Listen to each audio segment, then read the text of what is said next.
bring her forth after the poem.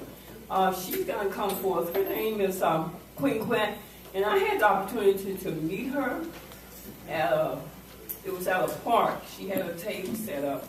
There was some function going on at the park. And I just passed by the table, I saw her table, and I stopped at the table, and I had the opportunity, and I got the students, and we went down to her place in Buford, I think that's where it is. And they had a cookout there. And I learned so much from her. And then the students learned so much about their own culture and their own life, their own roots from her, from what she teaches about the roots of this area that I didn't even know. I learned from it. I want to tell you all something that I'm not from Charleston, South Carolina, I'm from Texas. And when I came here, I was living with somebody, and the lady said, she's so poor. We're going to have to make sure she gets some meat on her. And when they came and put this big fish on my plate with the head and tail, and this stuff under it. So I looked at it, and when she left, I rubbed it on somebody else's plate. And she came in, she said, oh, you eat good, let me get you some more. So when I called my mom, I called her Muddy. That's what I called her. I said, Muddy, I'm going to die. I am going to die. She said, what's wrong? I said, I can't eat this food. And she said, well, why don't you cook your own food? I said, you can't do that when you're dealing with somebody. You can't bring your own food in somebody else's house. I'm just going to die. I moved from Texas to South Carolina, and I'm going to die. Well, I haven't learned to eat the food yet. I don't eat red rice, I don't eat macaroni, I don't eat over soup, I don't eat soup over rice, I don't eat none of that stuff. So there's still no bone. No meat on your bone. That's over 40 years ago. So somebody told me, somebody said something, they said, I was asking somebody something about Charleston, and I said, aren't you from Charleston, don't you? She said, well, you've been here long enough, too. You should know about Charleston. I said, well, look, I am a Texan. I always will be a Texan. So anyway, I want you to meet somebody who's from this area. I'm learning every day about it. Like, it's so interesting. Because one of the staple foods here in Charleston is grits and what? Okra, grits and shrimp and grits, right downtown, Jasmine Port. So this is Charleston. This is Charleston. So she's going to come with us tonight and take about 10 to 15 minutes of your time and tell you about the Gullah and Geechee life. But before then, I'm going to bring before you for this poem. This is awesome. Miss Jackie, come on up. Good evening, in honor of our Queen Quet. God bless you. Well, I'm going to start off with the story. Now, when I'm on the plantation, I tell folks about the Gullah language and how the Geechee term, in the dictionary, you find that it meant a rice-working slave culture. And that term was used way before I was born. Traveled all up and down the corridor. And that's why right after emancipation, if you call somebody a Geechee, that was fighting words of disrespect and dishonor. Why? Because it was making reference to your enslavement. Okay, let's welcome Queen Quet.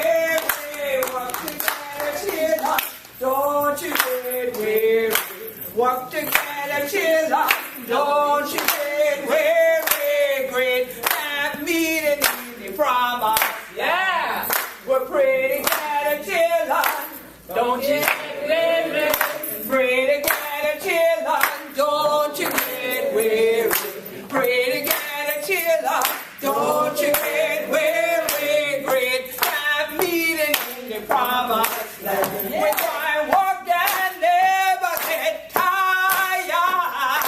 Walk and never get tired. Walk and never get tired. Great have meeting in the promised land. So walk together, chill out. Don't you get weary. Walk together, chill out. Don't you get weary. Walk together, chill out.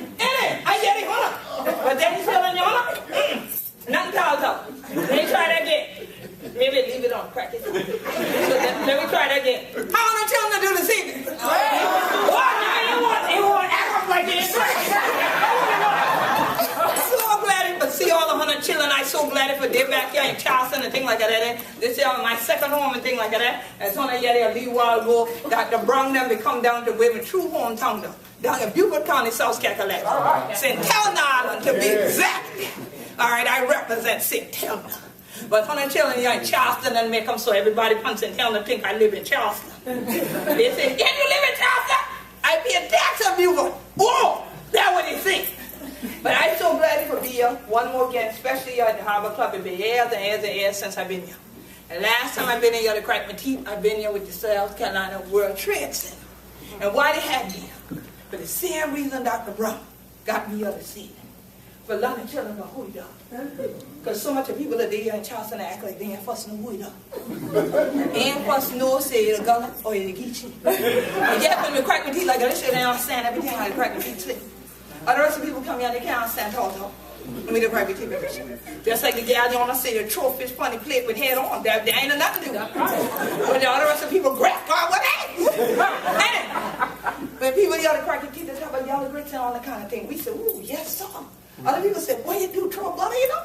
Yeah, that ain't the kind we done talk about. Okay? So, we always allow the rest of people know, see, with we culture, it grew up on the soil of this just see I'm saying. And right it was, this year, the place where it all began, in Charleston, South Carolina. But you know one thing we elders always tell you, say, if one ain't know where one of the dead from, one ain't going to know where one of the going. And so that's why so much of people run your free telly food. That's why when you sit on who it up, it ain't for soon. So you call your name, say, Gullah Geechee, you the Other rest of people ain't fuss from you and say, Gullah Geechee, they come forward. Who you praying for? I ain't called you. But they know the blessing of it, and they're kind for them. But what we do, throw away the blessing. So I'm so thankful for flying back from the United Nations, for being here for this evening. And like I tell Dr. Brown, if it ever keep us prepped, I ain't care who else it been, I ain't be coming back. My sister would have tell them, say, Queen could be available that Friday, period. You could have begged, you could have cried, you could have rent your clothes, she ain't coming back. But when they said, man, for keep us prepped, I said, that is school that did a try for loving children about who we know. So I said, they're blessing the children, I have to go on and help them. So that's why I fly back here for being here for the seed. You understand? And so, some of we did right here, ain't coming. And then when the children need you, you ain't did it. But when they get to leave a correctional institution, they send for me too. Can you come speak for Black History Month? Can you come inside? When I go there and crack my teeth with them brothers, they say, great God, Queen, if we been getting this here for now, I wouldn't let me in here. So don't think, say, that what we got in and not. The word Gullah means people blessed by God. And if anyone, 100 children didn't want your blessing, please throw them up here, because I can pick them up. Our children, the blessing of you. And kids, 100 children now, the rest of people then, you can't call your teeth like that. This ain't you ain't understand, you want to tell it later. Let me speak like this so you get it clear. Our children are a blessing to us. All God told me for tonight's quote-unquote keynote address was to look up one word. And I didn't look that word up until this morning. And that's when God told me to look it up. Said only look up the name of the place you're going to help represent tonight. So I immediately went on my Apple computer. That's my drug of choice. It's my computer. Click the word capers.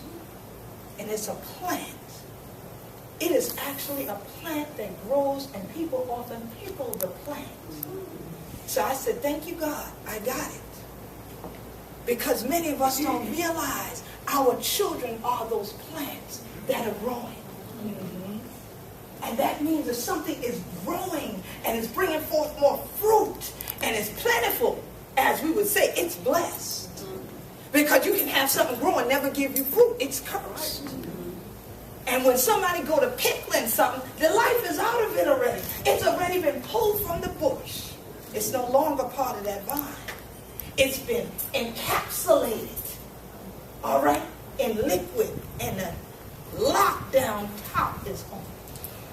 So now, do we want the capers that are growing naturally the way God had them here in the Gullah Geechee Nation, from Jacksonville, Florida to Jacksonville, North Carolina? Or do we want to wait until someone else pull it from the vine, throw it in a jar called a museum, sit it on a shelf, and have you pay to come in there and see what your own culture is? Why would you want that? When you can take a vine, cut it, and replant it and grow more. Cut it, replant a piece, grow more. Or just dig the dirt, put the right kind of soil on it, and they grow right up there and they multiply. That's what Capers Prep is. It's that soil that we can take that vine, plant it in there, and as that vine grows out, you push it down in another place in the soil, and it grows out. It started off with that vine on John's Island, but that vine has stretched all the way to West Ashland. Any of y'all grow sweet tea that y'all know how to talk, but these other rest of the people ain't know how to talk. I still farm my own food, and so I don't have no nail polish. All right? So when I'm talking about, know what I'm talking about, from the sand, from the soil to the soul, I live this. This is not an act for me. I ain't move you, I from you, I been you, I ain't going nowhere. When I first started setting my feet in Charleston, that was someone's opinion. Charlestonians thought that you're a Cumya if you come from the next county. That's crackiness to us. All the we be Gullah Geechee is from Jacksonville to Jacksonville. The Cumya come from way across some other place, another state, not in your own nation. We one family. Don't let somebody else pickle you and put you in a pickle, because that's what they'll do. And then sell their version of your culture to you. So we have to support people like Dr. Brown, who God destined to come here from Texas, where you may think you're not Gullah Geechee, but there were a bunch of Gullah Geechees that live in Texas now, but they call them Seminoles there. And Afro Seminoles there. Those are Gullah Geechees. That's part of the Gullah Geechee diaspora. They're also in Mexico. They just when they crack their teeth like they shall, they also throw in a few Spanish word in there. You understand? It's interesting to have us all talk to each other. And there's the ones in the Bahamas as well. But others wouldn't want you to know you're part of a global culture that's rich. That vine could actually start up right here. But somebody right here push it down thinking they were going to stomp it out, when what really happens is another piece was up here. So it grew right here. And then somebody else said, oh no, that wasn't supposed to be the plan. So we got to get rid of this. That's what school was. School said, don't crack your teeth like this show. You ain't going nowhere if you crack your teeth like this show. You can't grind on the wall like that. So you have to learn. You will have to learn. You will have to learn. You will have to learn. Stop doing that. They thought that was going to push it down. God had it grow up right here. Then all of a sudden, somebody else said, oh no, this is not going to work. Okay, they still talking that funny talk. They still doing that stuff. So, okay, we got to do something else. Okay, so maybe if we start, just tell them, well, when you do it for entertainment. But don't do it out in a public place. Do it if you're on a porch. But don't you do that in a public place. They thought they could push it down. Hide it in the back, you know what I'm saying? Don't bring it out in the front yard, but put it in the back. They pushed it down. But when they pushed it down, they ain't noticed a leaf was sticking up. It grew up right here again. So now you got it. Over there, it's over here. It's over there, it's over here. And then, these one here, they ain't brought in no more. I told them, they've been a walk on them. They've been a down on them. And then going down. And then, where cover? Right here. More right here. Then you know how a vine do. You had one at the beginning. It don't spread out anyway. So when this one pop up here, it pop up a piece over here. Now you got the culture all around. And then what happened? Everybody else coming. Look how they got to look. They're looking at it. And they're actually saying, that's the most beautiful vine I ever seen in my life. But the people who own the vine, they ain't nothing. All of we got that. All of we got that. All of we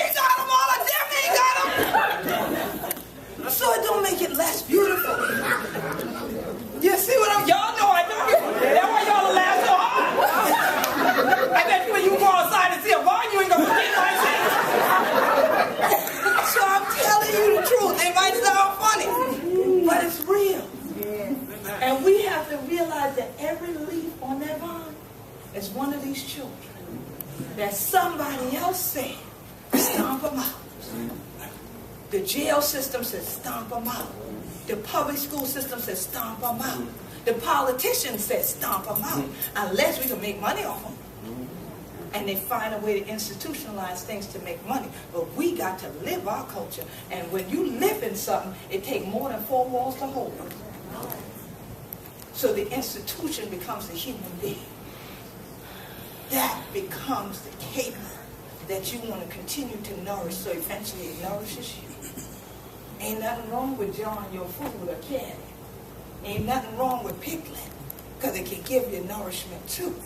But you got to know what you want for going in that jar. That jar sugar spoil, and they bust when they spoil. That ain't what we're looking for. So we want to be out there in that vineyard, helping Dr. Brown, helping her assistant, helping every parent to make sure when that vine need a little clipping back, we want a little clipping back. Then we clip it back. But we don't let nobody else clip it back. Because why? That's we child. And her child, his child. That's we child. That'll we child. But if the children must know something, you must teach them. So it's not just Dr. Brown's job, it's all of your job here. So that's why I sing that song, work together, children. And don't you get weary. Because you know one thing, Keepers Prep gonna be the great camp meeting spot.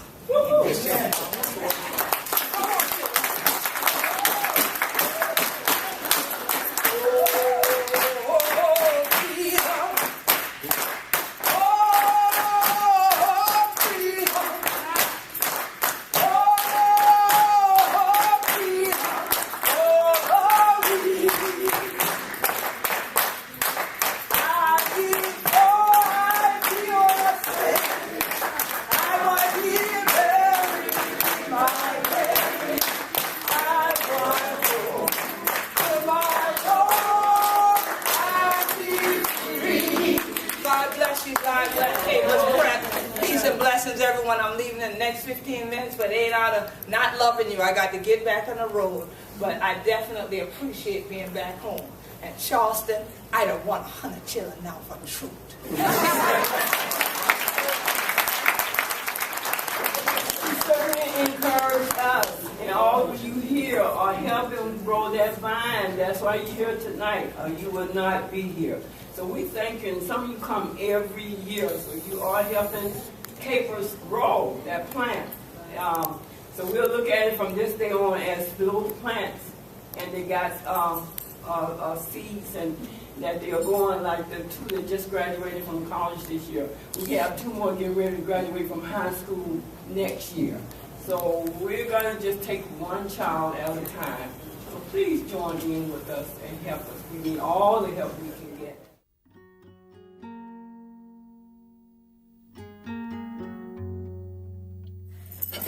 Can't no